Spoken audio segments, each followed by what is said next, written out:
Imagine a world where one man controls 70 million people across 3 continents, and somehow nobody's fighting. It's the year 01 AD, and the Roman Empire is experiencing something almost impossible: genuine peace. For the first time in a century of civil war, from Spain to Syria, from Britain to Egypt, there are no internal battles, no rival armies clashing in the streets of Rome, and no assassinations tearing the state apart.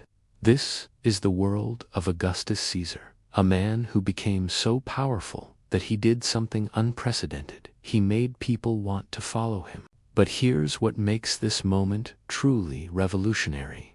Augustus didn't just end the wars. He rebuilt an entire civilization while everyone was watching. This is the story of how one person's ambition accidentally created the template for every empire that came after him. The Roman world in 01 AD is experiencing a renaissance most people don't realize was happening. Under Augustus, the empire has expanded to nearly 2 million square miles. The Mediterranean, which was once controlled by pirates and competing warlords, is now a Roman lake. Trade is flowing like never before. Ideas, goods, and people move between North Africa, the Middle East, and Europe with minimal resistance. For the first time in human history, someone could theoretically travel from London to Jerusalem and spend months on well-maintained roads, stopping at fortified cities, and never worrying about bandits or invasions. This isn't just about military strength. It's about infrastructure, organization, and vision on a scale the ancient world had never seen.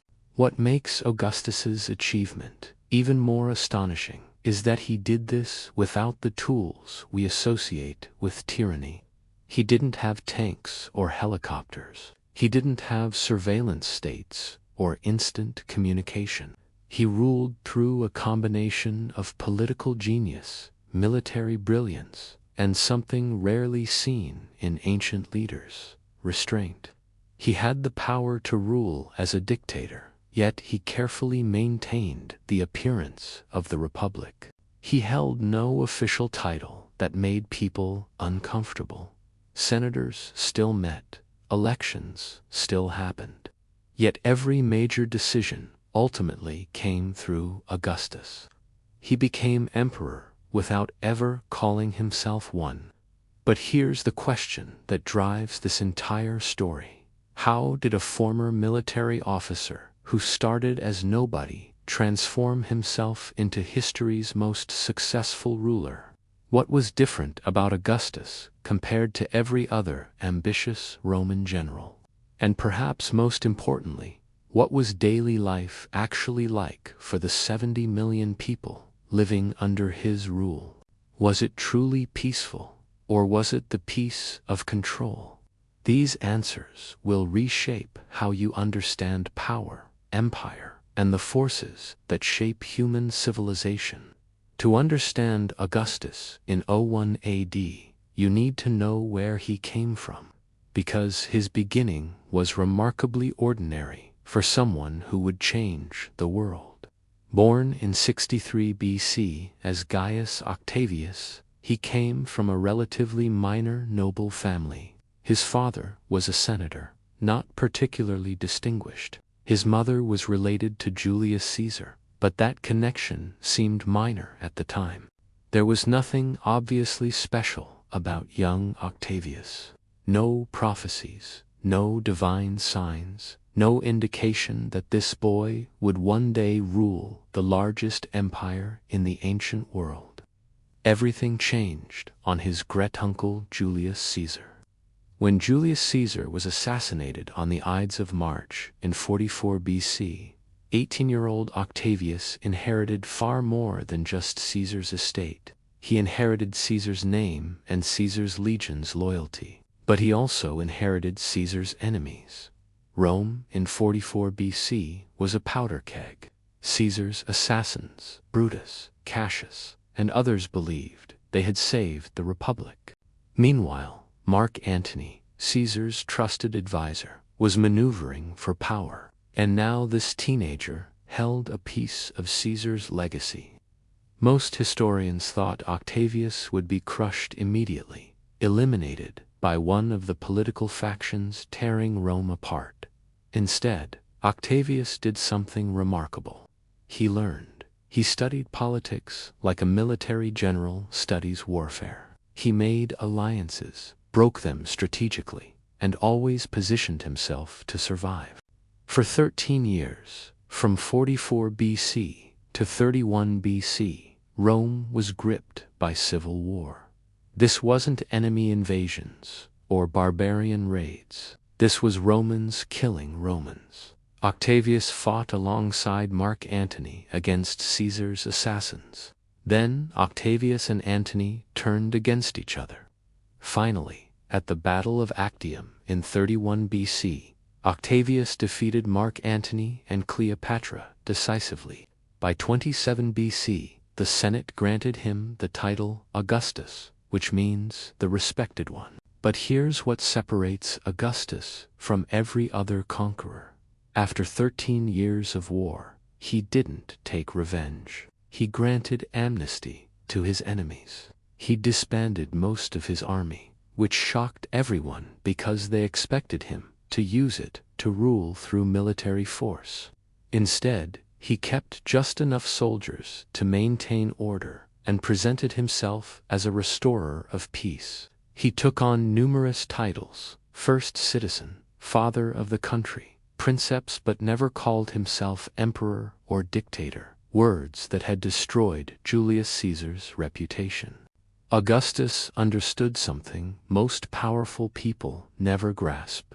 Sustainable power comes from consent, not just force.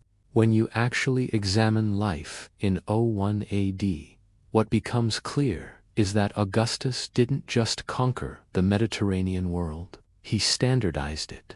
Every Roman province from Scotland to Mesopotamia operated under essentially the same legal framework. A merchant in Syria followed the same basic laws as a farmer in North Africa. This might seem obvious to us, but in 01 AD, this was revolutionary. Most ancient rulers governed locally. They might conquer vast territories, but they'd leave local kings and customs in place. Augustus centralized everything. The Roman civil service in 01 AD was the most advanced government structure the world had ever seen. Rome was divided into provinces, each administered by a governor appointed directly by Augustus. These governors had clear powers, clear limitations, and clear accountability. They couldn't just steal from the province or raise taxes arbitrarily. There were audits and inspections. If a governor was corrupt, Augustus himself could dismiss him.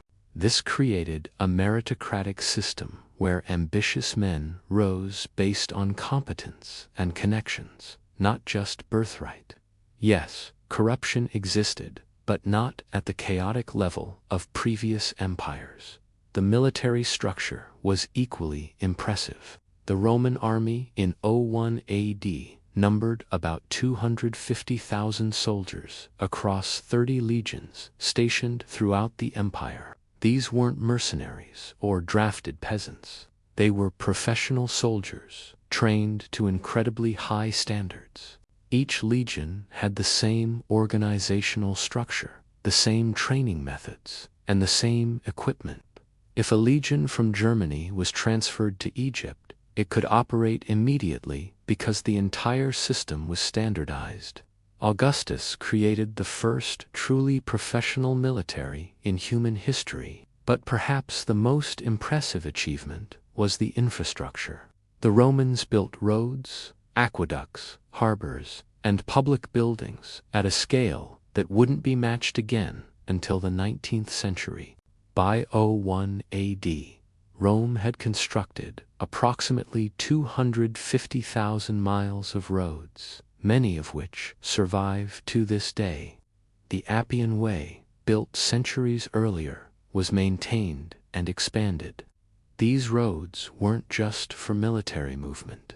They were for trade and communication. A letter from Rome could reach Egypt in approximately 2 weeks. News of distant events traveled surprisingly fast. Water systems were equally remarkable.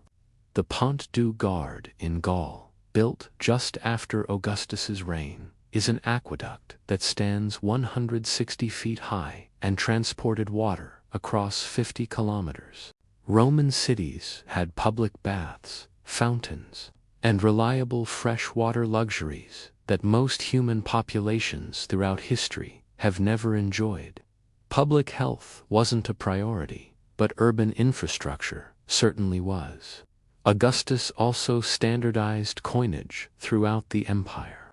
Everyone used the same currency with Augustus's face on it, which simplified trade enormously and constantly reminded people of Augustus's authority.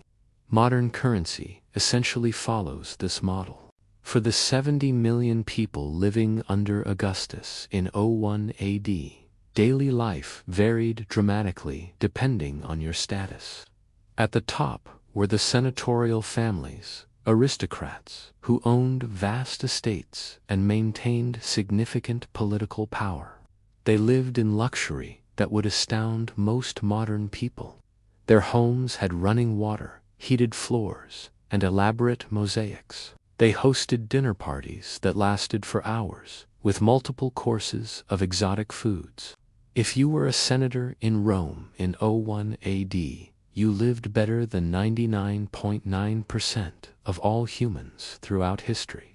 Below the senators came the equestrians or knights, a business and professional class who didn't quite have political power, but had significant wealth and influence. These were merchants, military officers, landowners, and administrators. They could buy their way into better housing and better food than commoners. Many of them got rich through trade that the peace enabled. Then came the middle class of artisans, skilled workers, and small merchants. These people made decent livings, but lived simply. A blacksmith or baker in Rome in 01 AD could earn enough to rent an apartment, buy food, and occasionally go to the theater. They weren't wealthy, but they weren't starving. The peace meant steady work. Trade was flowing. Construction projects were ongoing. For someone with a useful skill, 01 AD was actually a decent time to be alive. The vast majority of the empire's population, however, were slaves and peasants. Slavery in Rome in 01 AD was complex and varied. Some slaves were highly educated and relatively well treated, serving as teachers, administrators, or trusted household servants. Others worked in mines or on agricultural estates under brutal conditions. It's estimated that roughly 25 to 30% of the empire's population were slaves. Peasants who weren't slaves often worked agricultural land that belonged to wealthy landlords. They kept a small portion of their harvest and gave the rest to the owner. This system allowed Rome to feed itself. The empire never experienced widespread famine under Augustus. Despite the inequality, one undeniable fact was true. Augustus's peace meant fewer wars. Young men weren't being conscripted into endless military campaigns. Farmers could harvest their crops without worrying about invading armies.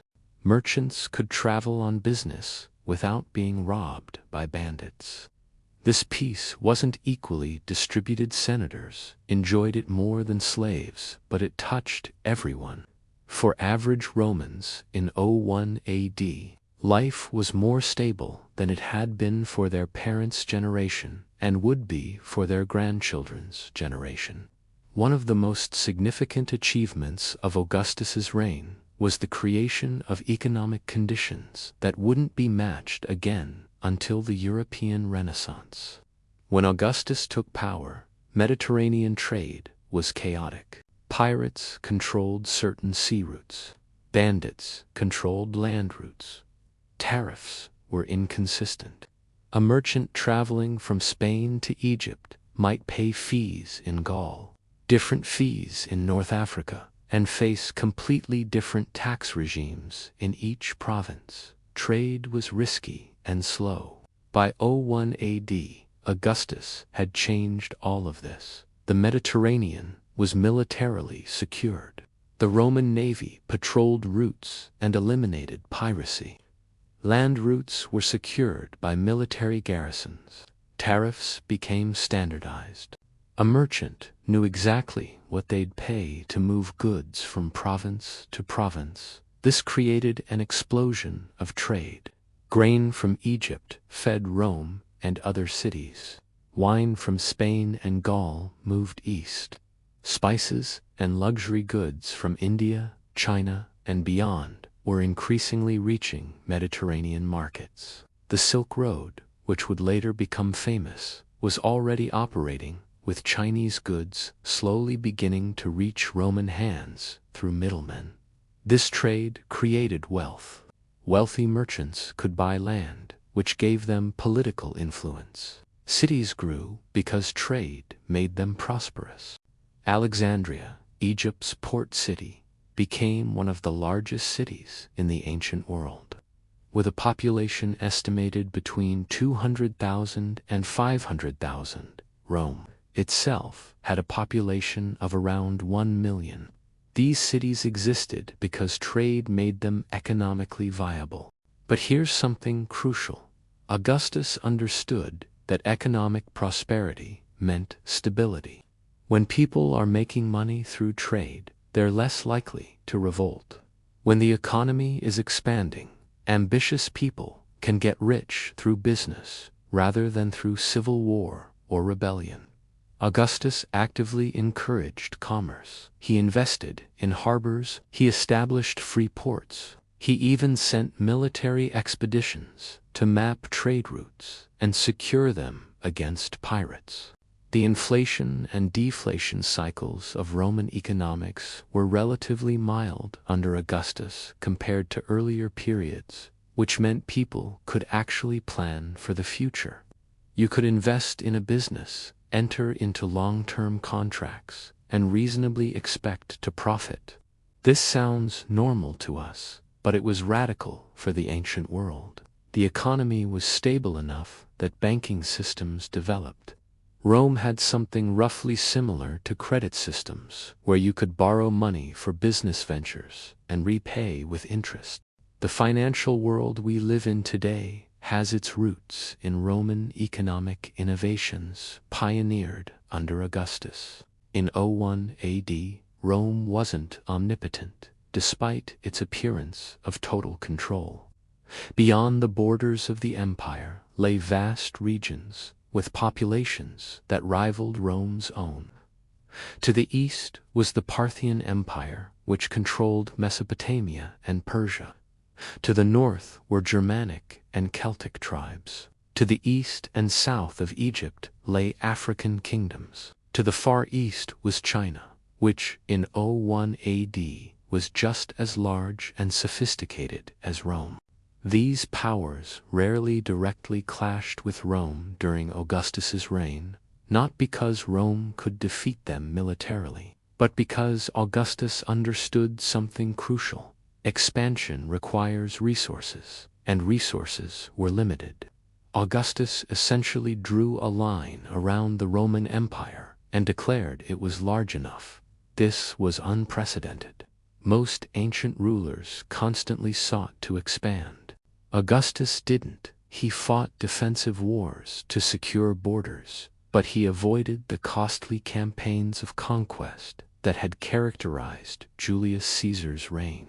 This was partly pragmatic. He didn't have unlimited resources, but it also reflected a strategic vision. An empire, Augustus seemed to understand, can be too large to control effectively.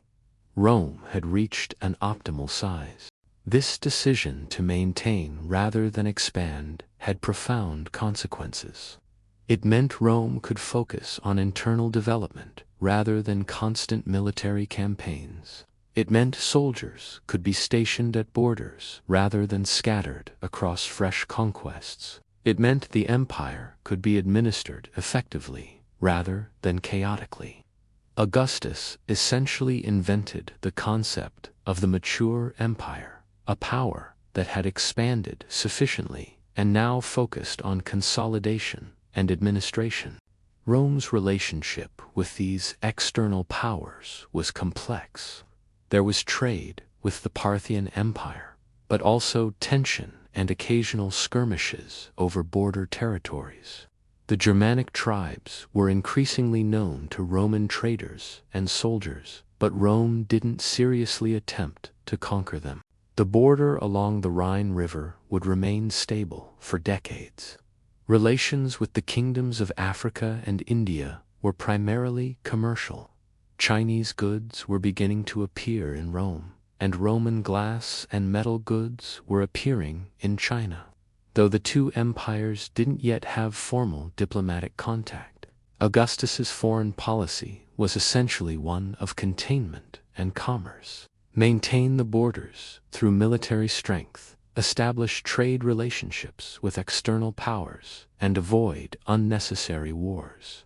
This was pragmatic and sustainable, which is why the Pax Romana, the Roman peace, lasted for nearly 2 centuries after Augustus's death. His successors essentially followed his playbook. Here's what makes 01 AD genuinely significant. It represents the first moment in human history when a substantial portion of the world's population lived under a single, relatively stable, law-based administrative system. Before Augustus, empires had existed, but they were either smaller or less administratively sophisticated or less stable.